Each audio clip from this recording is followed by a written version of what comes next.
नमस्कार स्टूडेंट्स, आज हम अध्ययन करेंगे मांग की लॉज के मापन की विधियां और भाग दो। इससे पूर्व हमने मांग की लॉज की मापन की कुल व्यय विधि के बारे में अध्ययन किया। भाग एक के अंतर्गत यानी टोटल एक्सपेंडिचर मेथड के बारे में पढ़ा था। इसके बाद भाग दो के अंतर्गत जो मुख्य विधियां हैं मांग की लॉज मापन की, उसमें पहले तो टोटल एक्सपेंडिचर मेथड है और दूसरी वो तो भाग एक के अंतर्गत अध्ययन किया था, और भाग दो के अंतर्गत हम अध्ययन करेंगे प्रतिशत या अनुपातिक विधि। उसके बाद प्रतिशत, और ये विधि प्रतिशत विधि है, और फिर दूसरी है मांग की बिंदु लॉज विधि, तीसरी मांग की यानी चाप कीमत लॉज, चाप और आय विधि। कौन कौन सी? प्रतिशत या अनुपातिक विधि, बिंदु लॉज विधि, चाप कीमत लॉज की विधि और आय विधि। तो प्रतिशत या अनुपातिक विधि क्या है? मांग की कीमत लॉज को मापने की दूसरी विधि प्रतिशत या अनुपातिक विधि कहलाती है। इस विधि के अनुसार क्या होता है, मांग की कीमत लॉज का अनुमान लगाने के लिए मांग में होने वाले प्रतिशत परिवर्तन को कीमत में होने वाले प्रतिशत परिवर्तन से भाग देकर ज्ञात किया जाता है। कैसे किया जाता है?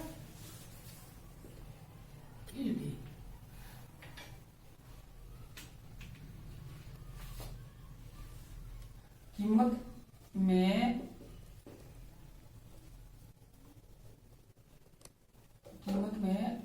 अनुपातिक प्रतिशत परिवर्तन है और मांग की मात्रा में अनुपातिक प्रतिशत परिवर्तन का इसमें भाग देकर, कीमत का इसमें भाग देकर इस विधि को ज्ञात किया जाता है। और अगर मांग की मात्रा में प्रतिशत परिवर्तन अध्ययन करना चाहें तो इसमें क्या होता है, डेल्टा क्यू यानी मात्रा में अगर प्रतिशत निकालते हैं तो गुणा 100। ठीक है, प्रतिशत इस प्रकार निकालते हैं। जैसे अगर 2 से 4 हो जाती है मात्रा तो डेल्टा कितना हो गया? 2 से 4 तो 2 हो गया। परिवर्तन डेल्टा का मतलब है या परिवर्तन कितना हुआ है। मान लीजिए जब एक उदाहरण के तौर पर समझें कि आइसक्रीम की कीमत 4 रुपये है। प्राइस और क्वांटिटी मात्रा है। आइसक्रीम की कीमत 4 रुपये है और हमें उस वस्तु की 1 इकाई खरीदते हैं। और मांग के नियम के अनुसार जब आइसक्रीम की कीमत कम हो जाती है यानी 2 रुपये हो जाती है प्रति आइसक्रीम, तो हम आइसक्रीम की कितनी मांग करेंगे? कीमत बढ़ जाती है। यानी आइसक्रीम में जब आइसक्रीम की कीमत 4 रुपया प्रति इकाई है, यानी 1 इकाई मान लें 4 रुपया 1 इकाई का है। ठीक है, और जब आइसक्रीम की कीमत 2 रुपया प्रति इकाई हो जाती है, 2 रुपया प्रति इकाई हो जाती है, तो हम कितनी मांग करेंगे? मांग की इकाइयां क्या हो जाएगी? कीमत कम हो जाती है तो मांग की इकाइयां बढ़ जाती है। ये तो मांग का नियम के अनुसार जैसे जैसे किसी वस्तु की कीमत गिरती है तो मांग मात्रा बढ़ती है। मांग के नियम के अनुसार हमने अध्ययन किया था ये मांगे। तो इसमें देखो डेल्टा पी कितना हो गया? डेल्टा पी हो गया 2। ठीक है, क्योंकि 2 का परिवर्तन हुआ 4 से 2। और अगर डेल्टा क्यू का अध्ययन करें तो क्या है? डेल्टा क्यू में कितना परिवर्तन हो गया? 3 का परिवर्तन हो गया। डेल्टा क्यू क्या है? 3 है। एक आइसक्रीम में Q1 क्या है? Q1 बराबर 4। Q1 कितना है? 4 है। और डेल्टा Q क्या कितना है? 3 है। डेल्टा Q कितना है? 3 है, क्योंकि 4 माइनस से 1 है। ये 3 है। तो परिवर्तन देखते हैं। डेल्टा मतलब परिवर्तन, Q में कितना परिवर्तन है और P में कितना परिवर्तन है। P में है तो डेल्टा P और Q में तो डेल्टा Q। ये देखते हैं। अब मांग की मात्रा में अनुपातिक प्रतिशत परिवर्तन कितना होता है, तो प्रतिशत निकालते हैं तो इसका ये निकाले डेल्टा क्यू में क्यू का भाग देते हैं और 100% के लिए निकालते हैं, ये निकालते हैं। इसी प्रकार कीमत में निकालते हैं तो कीमत में कितना प्रतिशत परिवर्तन हुआ और कीमत और गुणा 100, इस प्रकार निकालते हैं। ये क्या है, अब देखो 100 से 100 कट गया, अब हमारे पास ये बचा, अगर बचा तो इसका अर्थ ये है डेल्टा क्यू बटे डेल्टा पी, और ये पी है, ये ऊपर चला है पी अपॉन क्यू। इस प्रकार हम मान की कीमत ये प्रतिशत या अनुपातिक विधि के द्वारा निकालते हैं। तो यहां क्या लिखूं मैं, डेल्टा क्यू कितना है अपना, डेल्टा क्यू है 3, डेल्टा क्यू कितना है 3, और पी में परिवर्तन कितना हुआ है, पी में -2 का हो गया, -2, ठीक है। और P कितना है, P है 4, P है 4, और Q कितना है, Q है 1, ओरिजिनल जो मूल, ये तो मूल है, ये P 4 और Q 1, P 4 और Q, ये पहले वाली मात्रा, और ये तो परिवर्तन की बात हुई है। तो अब इसको हम अगर सरल करेंगे तो कितना कैसे आएगा,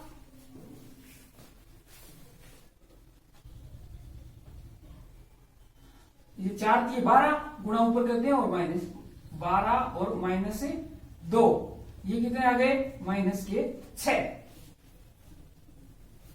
और माइनस का निशान लगाने की इसमें जरूरत नहीं है। तो लोच कैसी हुई, इकाई से अधिक लोचता, इकाई से वस्तु कैसी है, अधिक लोचता है, बहुत परिवर्तन हो जाता है कीमत में, परिवर्तन के फलस्वरूप मांग मात्रा में, थोड़ी सी मांग मात्रा में ज्यादा, बहुत ज्यादा परिवर्तन हो जाता है, इसलिए मांग की लोच इकाई से अधिक है। कीमत में थोड़े से परिवर्तन के फलस्वरूप मांग मात्रा में बहुत अधिक मात्रा में परिवर्तन हो जाता है, उस वस्तु को कैसे कहते हैं, मांग की अधिक लोचदार वस्तु कहते हैं। जैसे मांग की अधिक लोचदार वस्तु, ये कीमत है, कीमत क्या थी पहले, ये 0, ये क्वांटिटी और ये प्राइस है। प्राइस अगर 4 थी तो हम 1 मात्रा खरीदते थे, और अगर 2 हो गई, ये देखो 2 हो गई तो कितना खरीदने लग गए, बहुत अधिक मात्रा खरीदने लग गई। यानी कीमत में ये डेल्टा पी क्या है, थोड़ा सा, और डेल्टा क्यू क्या है, बहुत ज्यादा, ये थोड़े से परिवर्तन के बाद अधिक मात्रा खरीदते हैं तो अधिक लोचदार वस्तु कही जाती है। जैसे हमने पहले पढ़ा था कि ये मांग की लोच इकाई 1 और इस प्रकार जो ऊपर कर जाता है तो अधिक लोचदार वस्तुएं होती है। तो ये प्रतिशत या अनुपातिक विधि क्या है, कीमत में आनुपातिक में परिवर्तन है, और मांग मात्रा में जो आनुपातिक परिवर्तन है उसको भाग देकर इसको ज्ञात किया जाता है, जैसे इस सूत्र से, ठीक है। अगर P 8 से 10 हो जाता है तो डेल्टा P कितना हो गया 2, और P कितना है 8, और Q अगर 100 से 200 हो जाता है तो Q कितना है 100, और डेल्टा Q कितना है 100 से 200 तो 100 हो गया, क्योंकि 100 से 200 का चेंज कितना परिवर्तन कितना हुआ 100 का, और 150 है 150 है तो 50 हो गया डेल्टा Q। इस प्रकार हम इस सूत्र से इसको ज्ञात कर सकते हैं, ठीक है। ये क्या हुई, प्रतिशत या अनुपातिक विधि। यहाँ Q क्या है, Q वस्तु की मांगी गई प्रारंभिक मात्रा है, और P प्रारंभिक कीमत है, डेल्टा P कीमत में कितना परिवर्तन होता है, और डेल्टा Q कितना है, मांगी गई मात्रा में कितना परिवर्तन होता है, डेल्टा परिवर्तन का संकेत है। अब है मांग की बिंदु लोच विधि। मांग की बिंदु लोच विधि के अंतर्गत मांग की मात्रा के विभिन्न मांग वक्र के विभिन्न बिंदुओं पर मांग की लोच देखते हैं। मांग वक्र के विभिन्न बिंदुओं पर मांग की लोच देखते हैं। मांग वक्र के किसी बिंदु पर मांग की लोच बिंदु लोच कहलाती है। किसी बिंदु पर, जैसे लेफ्ट ने बताया कि मांग वक्र के किसी बिंदु पर कीमत के सूक्ष्म परिवर्तन के फलस्वरूप जो लोच मापी जाती है उसे बिंदु लोच कहते हैं। जैसे बिंदु, यह बिंदु लोच विधि, बिंदु लोच विधि इसमें क्या होता है, ये क्वांटिटी मात्रा और ये प्राइस है, ये हमारा मांग वक्र है, ये मांग वक्र है। ठीक है, अब मांग वक्र की यानी ये तो ये भाग है, दो बराबर भागों में अगर ये एक ये भाग है और एक ये भाग है, तो यहां तो क्या है, मांग की लोच कितनी होगी, यहां अनंत है, ये अनंत लोचदार है, और ये जीरो जीरो मांग की लोच, और जीरो और एक अनंत के बीच में होती है मांग की लोच। कितने होती है मांग की लोच, जीरो और अनंत के बीच में होती है, जीरो और अनंत के बीच में होती है, और ये ई बराबर है एक है मांग की लोच। तो जीरो और एक के बीच में क्या होगी, कम कम, और ये मांग की बिंदु लोच है। अगर इस क्षेत्र में अगर मैं कहूं कि सूक्ष्म मात्रा परिवर्तन यहां कितनी है, यहां मांग की लोच इकाई से क्या है, अधिक है, ये क्या हो जाती है, अधिक होती जाती है। यहाँ मांग की लोच मात्रा यहाँ से बढ़ता जाता है, ये मांग की लोच और अनंत होती जाती है, और एक से अगर कम होती जाती है तो कितने, ये कम है, कम वाला क्षेत्र है, लेकिन डिग्री का अंश का अंतर है कितनी है, और यहाँ अंत में कितनी होती है, शून्य हो जाती है। ठीक है, तो ये मांग की लोच का ये तो इकाई के बराबर है, ये क्षेत्र आधा भाग, ये ऊपर का भाग और नीचे का भाग अगर बराबर है तो वहां क्या होता है, दोनों भाग इकाई के बराबर है, और ये जीरो है, जीरो और इसके बीच में क्या होगी, इकाई से कम, ये डिग्री अंश का अंतर है, कि जैसे 0.89 0.89 हो गई, 0.9 हो गई, इस प्रकार है, हमें ये डिग्री का अंश है, और ये इकाई से अधिक लोचदार, ये बिंदु लोच विधि कहलाती है। इसके अलावा तीसरी इसमें है चाप की कीमत लोच विधि। इसमें क्या है, चाप किसी कीमत में यानी चाप लोच कीमत परिवर्तन को औसत अनुक्रिया का एक क्या है, माप है, जो एक मांग वक्र पर दो बिंदुओं के बीच के भाग को प्रदर्शित करता है, दो बिंदुओं के भाग को क्या करता है, प्रदर्शित करता है। ये जीरो है और ये एक्स है, वाई एक्स है, क्वांटिटी है और प्राइस है, और ये मांग चाप लोच, ये ए बिंदु है और ये बी बिंदु है, ए से बी बिंदु तक, यानी जैसे ये प्राइस पहली थी और ये क्वांटिटी थी, अगर कीमत गिर जाती है तो क्वांटिटी मात्रा बढ़ जाती है, ये हमने पढ़ा था। और ये यहां से यहां तक आना क्या है, चाप लोच विधि कहलाती है, मांग वक्र, ये मांग वक्र है, और इस मांग वक्र चाप द्वारा इसको ज्ञात किया जाता है। और इसके अलावा चौथी प्रमुख विधि कौन सी है, यह पांचवी, चौथी क्योंकि चौथी इस हिसाब से आज के भाग 2 के अंतर्गत है, और पांचवी भाग पहले एक भाग 1 के अंतर्गत किया है, और आज के हमें चौथी विधि, या यूं कहे कि कुल पांचवी विधि आय विधि। इसमें क्या है, आय विधि में एक फर्म में उसके उत्पादन की बिक्री से जो कुल मूल्य प्राप्त होता है उसे फर्म की आय कहा जाता है। मान लीजिए 10 मीटर कपड़ा बेचकर एक फर्म में 50 रुपये प्राप्त करती है, 10 मीटर कपड़ा बेचकर, तो इस पर 50 क्या है, फर्म की कुल आय है, 50 रुपये क्या है, फर्म की कुल आय कहा जाएगा। यदि कुल आय को उत्पादन की बेची गई इकाइयों की मात्रा से भाग देते हैं, यानी कितनी इकाइयां बेची गई है, जो प्रति भजन फल आएगा या आय, उसे औसत आय यानी AR है। टोटल में अगर TR जैसे कुल आय प्राप्त होती है, TR टोटल रेवेन्यू, उसमें मात्रा का भाग देते हैं तो AR आएगा, औसत आगम कितना हुआ।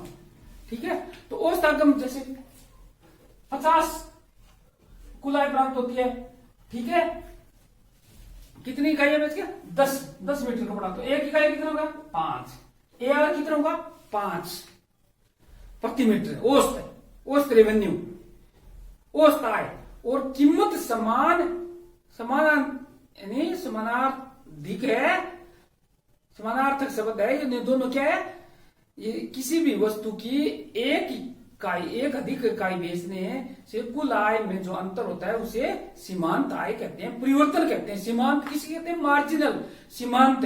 जैसे सीमांत क्या होता है? M are. एम आर क्या होता है? जैसे एक इकाई और ये कीमत है, ये क्वांटिटी और ये कीमत है। कीमत 1 0 है, 1 2 3 ये इकाइयां है, 5 10 12 और 18 मान लो ये है। तो एम आर किससे कहेगा? 0 से 1 का परिवर्तन, एक का इकाई में परिवर्तन के स्वरूप कुल कीमत में जो परिवर्तन होता है, इसमें कितना होगा? 5 का परिवर्तन। तो एम आर कितना हो गया? 5।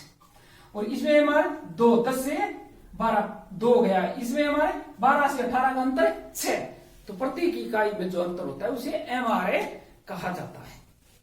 और औसत निकालने के लिए, यानी लॉस निकालने के लिए क्या करते हैं? यानी ईडी, लॉस निकालने के लिए क्या है? ए आर, और ए आर में से क्या घटाना पड़ता है?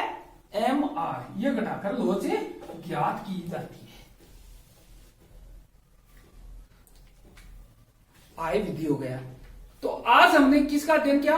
भाग 2 के अंतर्गत है मांग की लॉस मापने की विधियों के अंतर्गत प्रतिशत विधि या अनुपातिक विधि, मांग की बिंदु लॉस विधि और चाप लॉस।